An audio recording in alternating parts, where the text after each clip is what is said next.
God, that's the thing about Smash Majors, man. It's the hyperbolic time chamber.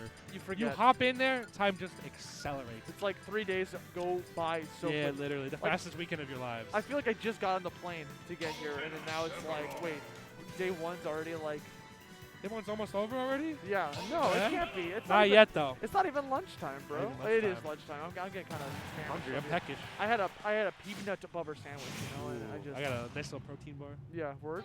We're cooling out We here. need a meal, bro. We need a meal. Is that Sephiroth? No, it's Ned. Yep, we got Ned and Dark Wizzy versus Quinn and Deathspade. So, Quinn and Deathspade showing really, really immaculate gameplay earlier against Wonder Bread and Tachyon, I believe, earlier. But now you've got a whole different beast and two PGR players in Ned and Dark Wizzy. And we're going to be seeing some excellence definitely coming out of this team right here. Mario Sephiroth. Sephiroth can be kind of scary in teams. There's just so much range you can sit at. And if you know, and look at all that space control right there. That up smash cleaving Quinn's stock in two to start off. And Sephiroth can get away with just throwing out O smashes like that in doubles because Wizzy's going to be right there to cover him.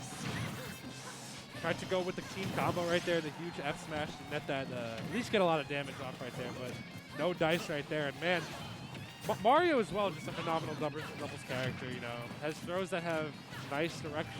You can do combos very, very well. Back air is an immaculate move to use. He can make his throws last longer Yeah. too, so it gives his teammate ample time to set up for positioning. So just a lot of good stuff he's got going on. And Ned being one of the first players to jump onto the Sephiroth wagon, and not hanging on for dear life, you know. This guy has seen so much success with this character that not many can honestly pilot at a high level. But he can, bro. He can That's do right. it. He's making it work. Oh, I love the footstool into down there. Ned, crazy, crazy. Yo. And again, we're seeing really good team synergy. Every time we see a grab handoff that works out, you know the teams are locked in and they're ready. They're ready to deal with each other. But man, oh man. He like poked off stage with Yeah. that sword. Like he poked through the magnifying glass. Quinn is having a rough one right now. Yeah, indeed. 7% on final stock already. Both skills coming out. Getting the double parry. I mean, honestly, if you, at this point, it should be bread and butter to get that double parry up against Palutena, right?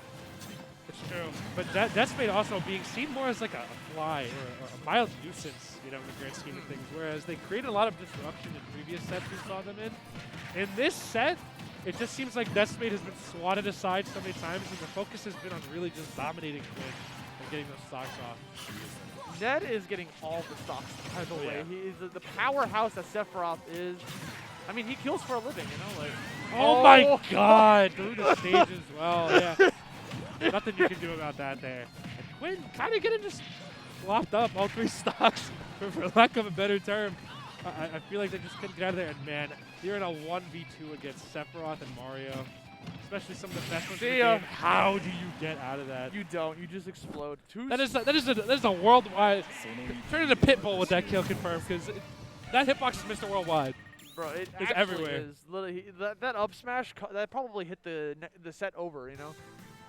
Over on the mainstream. BTS How do you Smash deal 1. with that? Once you're grabbed, that's the win condition. You're done. You're done. So You you're don't gone. deal with it. Your win condition does not get grabbed. Like, Ned and Dark Wizzy just went cuckoo crazy sicko mode on them, bro. It was nuts. can you say that again?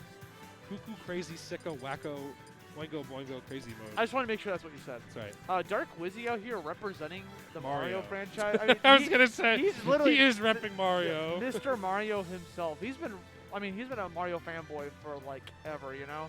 To take you guys into the life of Dark Wizzy, he wakes up, you know, His alarm clock is it's a me. Thank you so much he for playing gets my up, game. Like, punches a block made of brick. that's why his knuckles look like that. Yeah, exactly. He got some hard knuckles, man.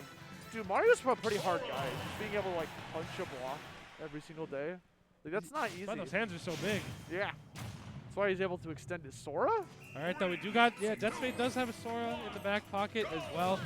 I'm curious to see how this is going to dissipate stuff. I feel like almost in a similar archetype, the transition from Bayo to Sora, probably not that bad since both of these excel in the air as well. Deathspade probably trying to want a little more range, a little more survivability off stage as well.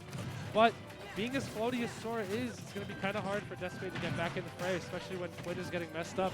And I think that's the, Quinn has to be protected at all costs. Yeah. In this team comp. We saw how quickly the stocks dropped that first game. Yes, they could easily drop and get another second. Just being able to be at the get-go. Thing is, they're kind of still going. Like Wizzy's not getting hit, bro. Like he is just surviving. It's true. Wizzy just uses Mario's generous screen data so well. Just knows exactly how to, and also just not put himself in harm's way. Generous is a kind way of putting it. Yeah. It's kind of blessed up. Yeah. Mr. Sakurai was like, I'm gonna put a little bit of love in this. I mean, he is Mr. Nintendo himself. He is the CEO of Nintendo. Yeah, literally. No, I thought that was Bowser, bro. I think he's like the CEO of North America. Yo, you're right. Yo, Oh, Deathspade doing a good job though, showing, hey, I can contest you off stage as well. Hit him with the 3-hit combo off stage, baby. And doing a much better job, I'd say this, instead of disrupting. But we do have to point out how long Ned is held onto the stock, and with the one wing out as well, meaning Ned is going to be even more of an imminent threat, especially at these mid ranges. Bro, Wizzy was at disadvantage for so long on the right side of the stage. And then, like, you saw Quinn mess up the recovery there ever so slightly and made the ultimate prize for it. And now we have ourselves here at a 4-stock to 3-stock, 4-stock to 2-stock, like, situation. They're just flying right now. Yeah, things are not looking bleak. Good. Looking like a Wall Street crashing right now. Yeah, honestly, stocks are flying. It feels like it. I want to see those numbers turn even more red, dude. The red team is putting up quite a fight. Wizzy opting for the immediate recovery right there, not wanting to mess with any of the hang time Sork and get off stage. Absolutely not. You don't want to get it within that threat range. It's really, really spooky. Got that purple skittle surrounding Sora there for a second. You got to be on the lookout for it. Sonic played a pretty okay recovery to get back on stage. You can mix it up depending on where you're going to go. Trying to counter through Sephiroth's recovery, not going to work. And yeah, so Palu's counter, arguably probably one of the worst counters in the game. It doesn't really have a huge multiplier on the counter hit as well. And unfortunately, the hitbox only hits in front of Palu. So if you have a recovery that can slip by, it'll probably go by her really quickly. Big fan of that up air, by the way. And I don't know if Quinn has a way out in this situation. I think the way out is in the losers, bro. Yeah, like, I think so too. That's literally what it is. Like, this is... The only time you ever see someone win a 1v2 in this situation is just the 2 messes up. Like, that's the only way. True, and it's also just the susceptibility at this point, too. Like, Ned has so much range to play with right there, where following up off a straight hit at a distance is no big deal. So, no big shocker here, but Ned and Dark Wizzy going to move on to the top 24 winner side of the doubles bracket. We'll see a little bit more of them later on in the day when we see the follow-up to top 24 bracket. But yeah, literally, they're both PGR players coming out here doing a lot of good. work. They're good at the video game. You saw him give a little bit of a wink there, give a little winkaroo. Ooh, okay. My homie went. You winking at me? Winking at you? It took me like 13 years to learn how to wink. Winking at you guys? I didn't know how to wink until I was like 13, bro. I would like this, and I would just. Am I doing it? Like. There's some madness going on this side of the stream right now, or the main stream right now. Looks like it's a 1-stock to 1-stock situation with both people at high percents. I hear the crowd screaming, yelling. And we got a pretty good view here. I don't know who's playing because the names are backwards, but it is Rob versus Steve. Both at high damage. Oh yeah. See how this goes out. We're kind of just commentating the honestly, other might as well. Like, that's what's going on. Okay, getting the gyro. Big damage out here. 1v1 game. That's actually commentating. He's actually dead. There he goes. Oh my Goodbye. god. Audacious. Yo, okay. 8-Bit Man? That's my boy. Oh, against Cheeky and 8-Bit Man and Cheeky versus I'm a big fan of 8-Bit Man. And is that Rick? That's Rickles. That's Rickles. That's the GOAT. Mr. Ricks himself. Mr. Ricks. Dude, I barely knew that guy. He let me stay at his house like the first time I met him.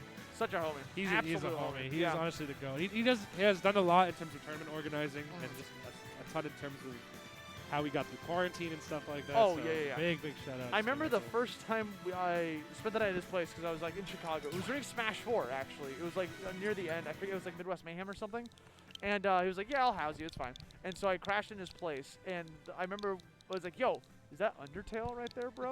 You playing some Undertale? I was like, he goes, yeah, I haven't finished it. I was like, where are you at? He told me where it was at. Like, it was basically near the end of the game. Like, dude, just play it. I'll watch.